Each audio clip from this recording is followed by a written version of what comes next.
Pues a todas estas y en plena crisis económica mundial, no la de ahora, que la de 2008, alguien, un tal Satoshi Nakamoto, lanza al mundo el 3 de enero de 2009 Bitcoin, que lo define como un efectivo electrónico peer-to-peer, entre pares, entre personas, con características muy interesantes como la descentralización, la resistencia a la censura, un modelo finito, o sea, escaso, más que escaso, finito, y porque solo tendrá una emisión de 21 millones de Bitcoin. Con todo esto que estamos hablando, ¿consideras a Bitcoin dinero? Sí, a ver, recordemos que yo definía dinero como un medio de intercambio basado en un activo real, ¿no? Yo tiendo a definir Bitcoin como un activo real, porque Bitcoin no es la contraparte de nadie. O sea, real mucha gente lo asocia a corpóreo, ¿no? Real no tiene por qué ser corpóreo, no tiene nada que ver, ¿no? Un activo real digital, porque ahí sí que no es corpóreo. Activo real digital o virtual, si lo queremos, y descentralizado tanto a la hora de su emisión como a la hora de su transferencia. ¿Bien? Fijémonos que hay otros activos que se transfieren centralizadamente. Un depósito bancario no puedes transferirlo salvo que el banco te dé el ok. El banco es el que centraliza, es el nodo central que centraliza las transferencias. Hay otros activos como el dólar que se emiten centralizadamente, los emite el Banco Central y nadie más. Bitcoin no los emite nadie en particular y no los transfiere o no necesitan contar con la aprobación de transferencia de nadie en particular. Como decías, es un medio de intercambio peer-to-peer y, eso sí, necesitan el reconocimiento de la red en general, eso es cierto, pero no es que ellos lo autoricen, no es que ellos tengan la arbitrariedad de decir tu intercambio no me termina de gustar, no lo apruebo. Un banco sí podría hacer eso, no lo suelen hacer porque evidentemente su negocio desaparecería si actuaran con esa arbitrariedad, pero sí hay veces que congelan fondos y dicen, pues si usted es un criminal, yo no le permito que transfiera su dinero. En ocasiones nos podrá parecer justificado que lo hagan, pero pensemos que en una dictadura pues podrían utilizarlo para reprimir, por ejemplo, a la población. Con Bitcoin eso no se puede hacer. ¿Bien? La comunidad no puede decir, no, tú me caes gordo, aparte que no sabemos quién eres tú, pero tú me caes gordo, no quiero que eso se haga. Entonces, es un sistema, ya digo, de emisión y de transferencia descentralizado de un activo que es real y que no es corpóreo, sino digital.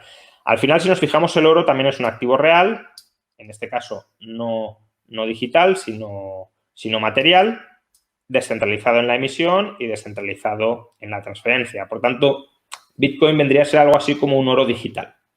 De hecho, Nakamoto lo crea con esa idea, ¿no? Como crear una especie de patrón oro digital. Y sí, tiene las características para ello. Para ti, ¿qué estas serían todas las características que hacen interesante a Bitcoin? ¿O ves alguna más que te parezca interesante para entender a Bitcoin como dinero? No, yo creo que, o sea, lo llamativo, lo interesante de Bitcoin es haber sido capaces de crear un activo real. Porque activos reales ya teníamos. ¿Bien? Pero que no necesite tener materialización. Eso es lo importante, porque al final los activos reales, que tanto los asociamos con material, porque obviamente hasta ahora, sobre todo en términos monetarios, todos los activos reales tenían cuerpo, eso los hace localizables y, por tanto, los hace directamente confiscables y expropiables. Entonces, sí que teníamos activos digitales, pero no eran activos reales. Toda la deuda es un activo digital, en el sentido de no necesita ninguna materialización concreta. Es tú me debes algo a mí, los dos lo sabemos y ya está. Incluso podríamos mantenerlo en secreto, ¿no? Oye, que tú me debes 1 millón de euros, no se lo digas a nadie y ya vemos cómo me lo vas repagando. Con lo cual ni siquiera el gobierno se entera, ese enriquecimiento no aparece como fiscalmente gravable.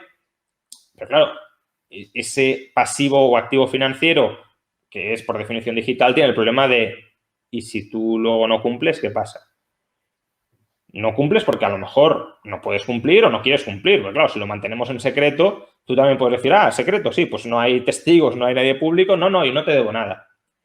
Entonces, Bitcoin eso lo salva y lo salva sin necesidad de, porque bueno, esto es consustancial al activo real, ¿no? Es decir, si Bitcoin fuera un activo de emisión o transferencia centralizado, sería en última instancia un pseudoactivo financiero, porque tendrías un ente que sería el encargado y tendría la obligación contractual de gestionar de una determinada manera Bitcoin. Pero entonces volvemos a los problemas de los activos financieros. Es haber sido capaces o haber sido capaz de crear un activo que sea a la vez real y digital, creo que es lo que verdaderamente le da valor, utilidad, como lo queramos llamar, a Bitcoin. ¿Es un hito en la historia del dinero? Sí, es un hito tecnológico. Es decir, nunca ha habido un activo real no corpóreo, un activo real digital. De hecho, probablemente si lo hubiésemos planteado antes de 2009, es posible crear un activo real que sea digital. Es decir, es posible tener un activo que no sea financiero y que no tenga cuerpo. Probablemente, pues, bueno, hombre, a lo mejor a los que estaban metidos en esto habrían dicho que sí, ¿no? Pero en principio el común de los mortales y el común de los economistas habría dicho no concebimos cómo esto se puede generar. Y desde luego generarlo tiene ventajas potenciales, ¿no? Bitcoin tiene ventajas potenciales frente al oro porque, bueno, es mucho menos confiscable que el oro. Al no estar localizado, al no tener que atesorarlo físicamente en ninguna parte, incluso al no depender, obviamente sin una determinada infraestructura se dificulta mucho, pero incluso al no depender su existencia de que exista una determinada infraestructura, porque el reconocimiento multilateral, digámoslo así, se puede dar en ausencia de Internet, por ejemplo, en ausencia de ordenadores. Es decir, el haber verdaderamente creado un activo real que sea virtual, creo que es el hito de Bitcoin. Pues hablábamos del modelo Fiat y curiosamente el bloque Génesis, el primer bloque de Bitcoin, incluye una cita que apunta a la desastrosa gestión de este modelo, del modelo Fiat, que dice así como 3 de enero de 2009, también como un timestamp para marcar la fecha, y es el titular de The Times. Dice, el canciller al borde del segundo rescate de la banca. Ahora recién acabamos de pasar el tercer halving, que no me voy a entretener tampoco a entrar mucho en detalle, y un minero en el bloque 629.999 también dejó escrito 9 de abril de 2020, el The New York Times, con 2,3 trillones de dólares de inyección, el plan de la Reserva Federal excede de lejos el rescate de 2008.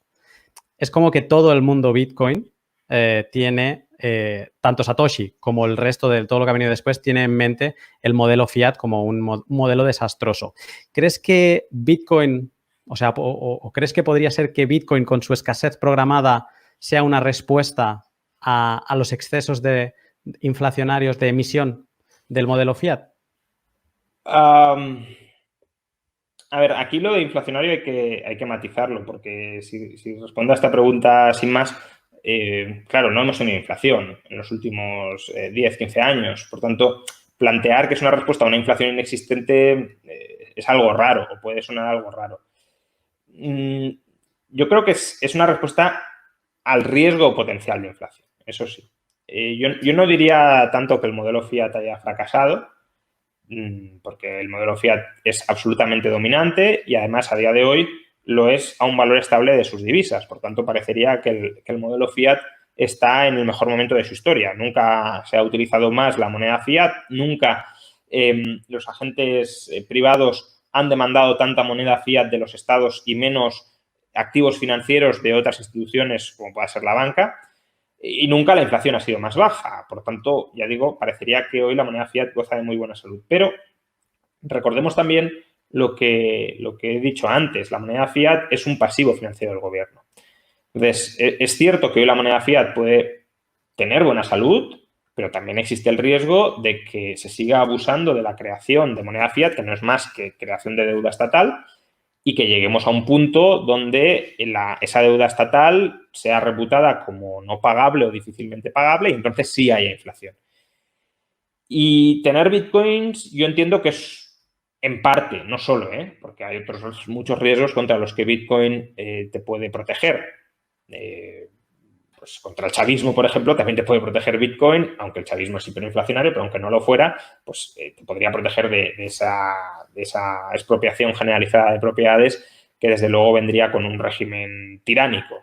Entonces, o el cepo bancario en Argentina, la el imposibilidad de bancario, mover. en Argentina, en Chipre, ¿no? Los controles de capitales, todo eso te lo puede proteger, vamos, te lo protege Bitcoin. Pero sí, muchos de los tenedores de las manos fuertes, ¿no?, de Bitcoin, no aquellos que entran y salen, sino los que lo mantienen a conciencia y los que incluso han estado desde el primer momento comprando, minando Bitcoins, sí creo que hay un miedo, no sé si excesivo, ese es otro tema, pero sí hay un miedo a que reviente el modelo de moneda fiat, a que vuelva a un periodo inflacionista muy fuerte y, por tanto, a que las propiedades de muchos individuos pierdan valor. Las propiedades, digamos, más líquidas o más de reserva, de conservación del valor. Y, hombre, insisto, puede que sea un riesgo exagerado. No creo que necesariamente tengamos que ir a un episodio inflacionista, mucho menos hiperinflacionista en el futuro, pero es un riesgo que está ahí. Cada uno le asignará una probabilidad más o menos alta y cada uno tendrá una versión más o menos alta a ese riesgo. Y, por tanto, tratar de protegerse frente a ese riesgo no es absurdo. Vamos, todos los grandes patrimonios han tenido históricamente un porcentaje, especula entre el 5 y el 10% de su capital en oro. Pues eso mismo tiene sentido hacerlo con Bitcoin para protegerte frente a peligros similares a los que los grandes patrimonios se querían proteger con el oro. ¿Te imaginas, ahora que hablabas de este 5 o 10% de lo que tienen invertido en oro los grandes capitales, ¿te imaginas algún día que bancos centrales tengan Bitcoin ahí en sus fondos acumulando polvo? Eso lo veo más complicado. No es imposible, pero vamos a ver, ¿por qué los bancos centrales tienen activos de reserva, activos reales de reserva? En este caso tienen solo el oro, ¿no? Porque, bueno, también tienen divisas de otros bancos centrales, pero eso no es un activo real, es un activo financiero. Por tanto, el único activo real como tal que tienen es el oro. Lo tienen no porque hayan querido, sino porque se han visto forzados a tenerlo. Es decir, los activos de reserva son activos que mantienen para dar credibilidad a su divisa o para estabilizar el valor de esas divisas. Si un país se enfrenta a una crisis cambiaria, por ejemplo, es decir, si su moneda cae en el descrédito, ¿cómo protege el valor de esa moneda? O adquiriendo o tomando prestadas reservas de oro o, más actualmente, tomando prestadas reservas de dólares. ¿Bien? Entonces, cuando un país atravesaba un periodo hiperinflacionario muy grande, ¿cómo reconstruía su sistema monetario? Pues emitía una nueva moneda respaldada por oro, porque decía, bueno, aquí detrás hay algo sólido.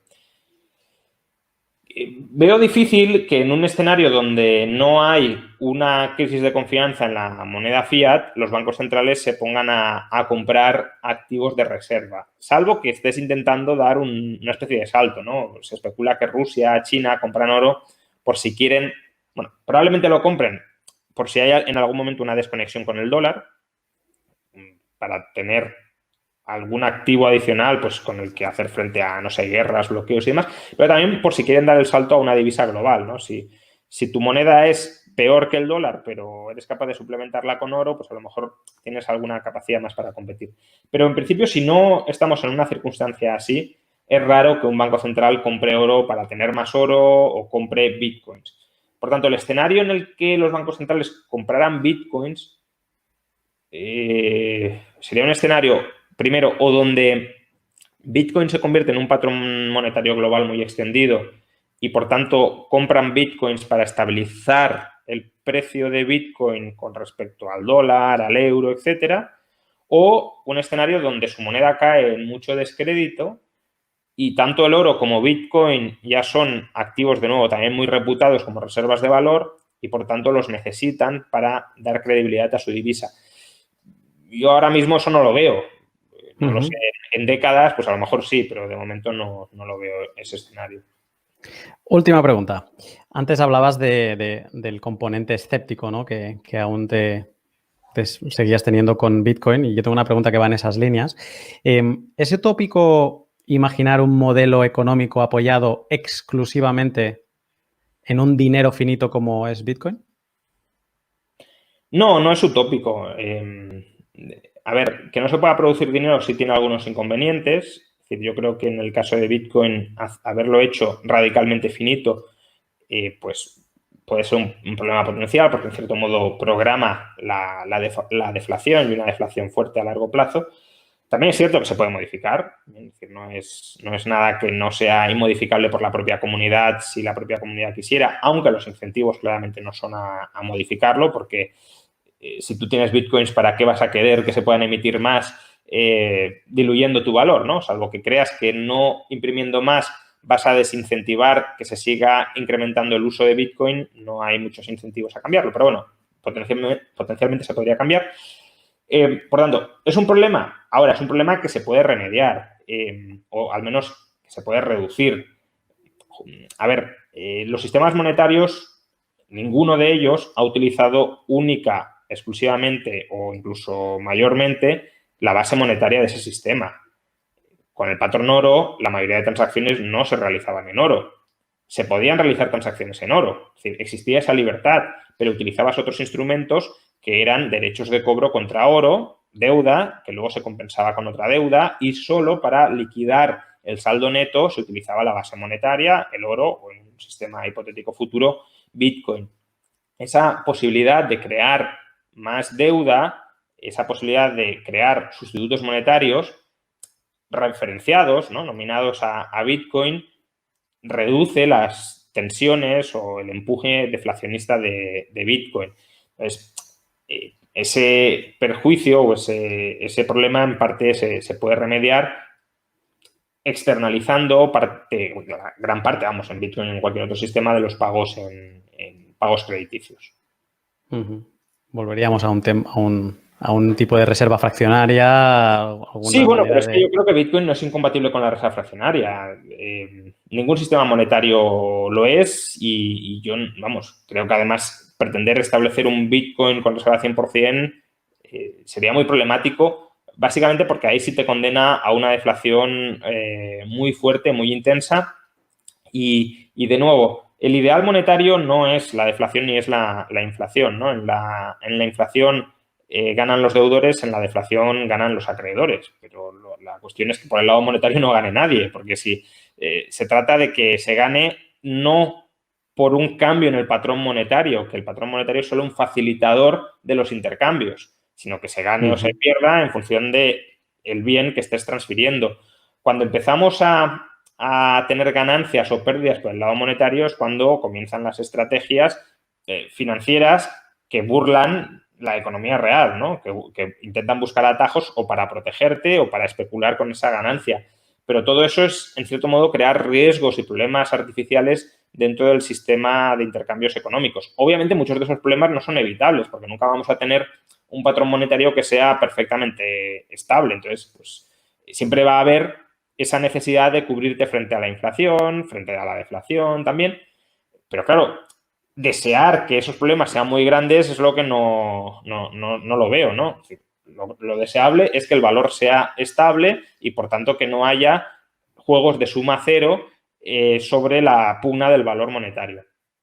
Entonces, pues programar deflación en Bitcoin creo que es, como decía, un problema, pero que es un problema remediable vía, pues, bueno, reserva fraccionaria, vía uso de sustitutos monetarios referenciados a Bitcoin que se paguen por compensación y donde Bitcoin solo aparezca para pagos netos, ¿no? Para saldar las deudas netas.